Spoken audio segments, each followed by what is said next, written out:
So hello everyone, आज मैं आप लोगों को एक बुक है गुड वाइब्स गुड लाइफ नाम की, इसके एक चैप्टर का रिव्यू देने वाला हूँ। वो है द पावर ऑफ वर्ड्स। इस चैप्टर की शुरुआत जो होती है एक कोट से होती है, जो कि इस प्रकार है that words can hurt, help और heal. There is a power in everything you write and say. Your message is significant, be wise with it. इसका मतलब है कि जो शब्द है वो चोट पहुंचा सकती है, मदद कर सकती है और हील कर सकती है। मतलब किसी बैड एक्सपीरियंस से गुड एक्सपीरियंस तक आने में जो भी मदद होगी या फिर जो भी प्रोसेस होगा, वो हीलिंग प्रोसेस में भी आपका जो शब्द है वो आपको हेल्प कर सकता है। अपने शब्द को बहुत ही चतुराई से इस्तेमाल करिए और अपने शब्द को बोलने से पहले आप ज़रूर सोचिए कि आप क्या बोल रहे हो। एटलीस्ट आप खुद से क्या बोल रहे हो वो ज़रूर सोचिए। ये जो चैप्टर है, इसके जो शुरुआत है, इसमें एक साइंटिस्ट का नाम लिखा हुआ है, डॉक्टर मसारू इमाटो। यस, ये एक साइंटिस्ट हैं। इन्होंने 1990s में एक एक्सपेरिमेंट परफॉर्म किया था, जिसमें इन्होंने दो वाटर बॉटल लिए थे, या फिर जो कैन था, दो कैन लिया था और इसमें इन्होंने पानी भरा था दोनों में। एक में ये पॉजिटिव वर्ड्स बोला करते थे लाइक लव, ग्रेटिट्यूड, और दूसरे में नेगेटिव वर्ड्स बोला करते थे, हेट एंड फेयर, ये सारी चीज़ें। और फिर ये हर दिन बोला करते थे और फिर इसको फ्रिज में रख देते थे। और जब वो वर्ड्स, ये जो पानी है, ये जो जब आइस बन के फिर बाहर निकला, तो इन्होंने देखा कि जिस पानी के कंटेनर में ये पॉजिटिव वर्ड्स बोला करते थे, उसमें एक बहुत ही सुंदर, बहुत ही ब्यूटीफुल एक आइस का क्रिस्टल बना था, जो कि एक रिकॉग्नाइजेबल शेप में था। इसके ठीक विपरीत, जिसमें ये नेगेटिव वर्ड्स और हेट, लव, ये सारी हेट और फेयर बोला करते थे, इसमें एक एसिमेट्रिकल, बहुत ही विचित्र सा एक आइस का क्रिस्टल निकला। तो इस एक्सपेरिमेंट को कंक्लूड करते हुए उन्होंने ये लिखा है कि जो हमारा शरीर है वो मोर देन 60 से 70% जो शरीर का अंश है वो पानी से बना हुआ है।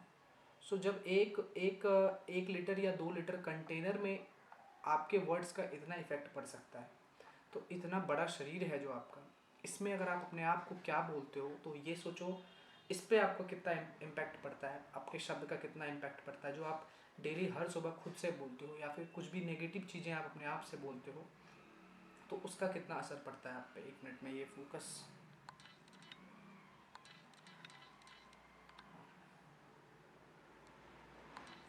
हिल जाता है इसका। तो वो जो नेगेटिव वर्ड्स है, ये आप कोशिश करो कि आप इसको अवॉइड करो। ये सारी नेगेटिव वर्ड्स आप अपने आप से ना बोलो, और ना ही दूसरों को बोलो, क्योंकि कब कौन किस माइंडसेट में क्या दिमाग में चल रहा है उस इंसान के, और आपका कोई वर्ड उसको हेल्प कर सकता है। ये मैंने पहले ही बोला ना, हेल्प कर सकता है, हर्ट कर सकता है और हील कर सकता है। तो बहुत ही चतुराई से और बहुत ही बुद्धि विवेक से आप अपने वर्ड का इस्तेमाल करो, खुद के लिए भी और अपने किसी जानने वालों के लिए भी। ठीक है। अब इन्होंने बोला था the negative words, among the negative words, you're fool, while a positive one was love. Dr. Emoto's thinking was that if words are energy and water is an absorber of energy, then surely the words would affect the water in some way. Yes, ये experiments में क्या पता चला कि भाई आप पानी में जो भी आप बोल रहे हो, तो देयर इज समथिंग जो कि इस एनर्जी को अब्जॉर्ब कर रहा है। तो अगर words have energy and the water are absorber, तो इसका इफेक्ट आपके शरीर पे भी पड़ेगा। उन्होंने बोला that he was absolutely right. The water that had been exposed to positive words formed the beautiful ice crystals, with words love and gratitude forming the most stunning ones.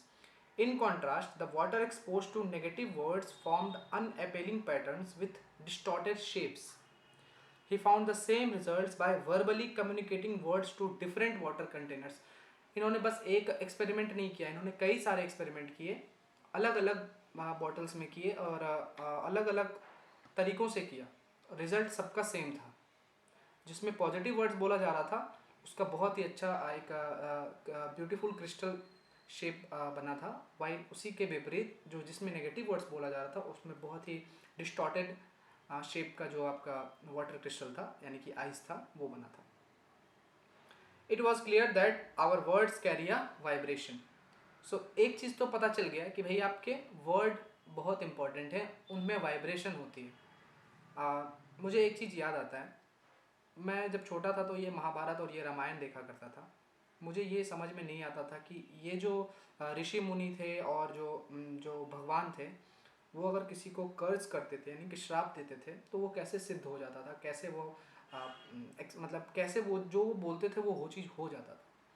तो अब आप इससे अनुमान लगा सकते हो कि जो वर्ड्स होता है उसमें वाइब्रेशन होता है। वो जो भी वर्ड्स बोला करते थे, क्योंकि वो बहुत सिद्ध सिद्ध लोग होते थे, क्योंकि वो मेडिटेशन करके और भी ब्रह्मचर्य ये सारी चीज़ें को अपना कर बहुत ही सिद्ध प्राप्त किए रहते थे, तो उनके वर्ड्स में बहुत पावर रहता था। तो इसीलिए वो वैसे वर्ड्स को इस्तेमाल बहुत ही मतलब बहुत ही सोच समझ के किया करते थे ना। ऐसे आशीर्वाद भी देते थे कि विजयी भव, या फिर विजयी भव बोलते थे, या फिर मतलब अगर वो किसी को श्राप देते थे तो ये सारी चीज़ें सच में होती थी।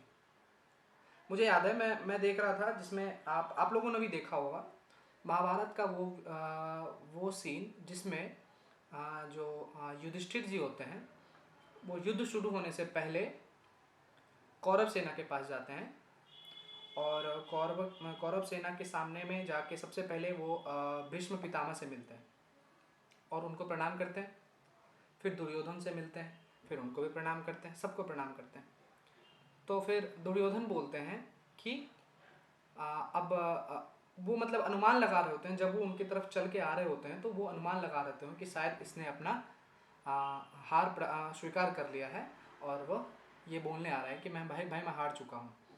तो भीष्म पितामह जी बोलते हैं कि नहीं, ऐसा नहीं है, एक बार तुम देखो, पहले देखा तो सुनो तो वो क्या करना चाह रहा है। तो जब वो आ जाते हैं और वो भीष्म पितामह को से आशीर्वाद लेते हैं तो भीष्म पितामह बोलते हैं विजयी भव। तो दुर्योधन को बहुत गुस्सा आता है कि भाई ये मेरे पार्टी में होके उनको बोल रहा है विजयी भव। तो उसके जाने के बाद, युधिष्ठिर जी के जाने के बाद, दुर्योधन जो पूछता है कि भाई आप हमारे साथ लड़ रहे हो और अपोनेंट को कह रहे हो विजयी भव। तो वो कहते हैं कि अरे मूर्ख, जब कोई किसी को प्रणाम करता है, जब कोई किसी से आशीर्वाद लेता है ना, तो ना चाहते हुए भी उसके प्रति अच्छा ही निकलता है। ये वर्ड है, ये मैं कोट कर रहा हूँ बस, ये आप एक वीडियो जाके देखोगे, ये बस उन्होंने यही सेम चीज़ बोला है, भाषा अलग होगी।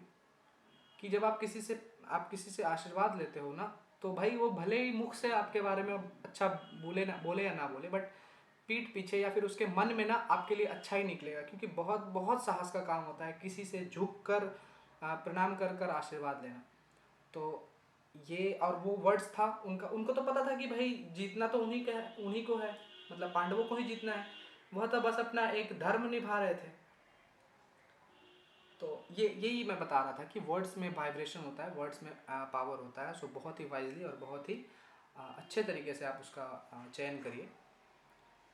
और मैं चाहूँगा कि अगर आपको आगे भी ऐसे कुछ वीडियोस या फिर ऐसे रिव्यू चाहिए, तो हालांकि मैं ये बुक पढ़ चुका हूँ, मैं आपको बस एक रिव्यू दे रहा हूँ। और अगर आपको ये वीडियो पसंद आए तो आप मुझे बताना, मैं आगे भी ऐसे वीडियोस बनाऊँगा आपके लिए। या फिर कोई ऐसी और बुक जो कि आप पढ़ रहे हो और आपको समझ में नहीं आ रही हो, तो आप मुझे मेंशन कर सकते हो, मैं कोशिश करूँगा कि मैं उस पर एक वीडियो बना दूँ। ठीक है, तब तक के लिए बाय बाय।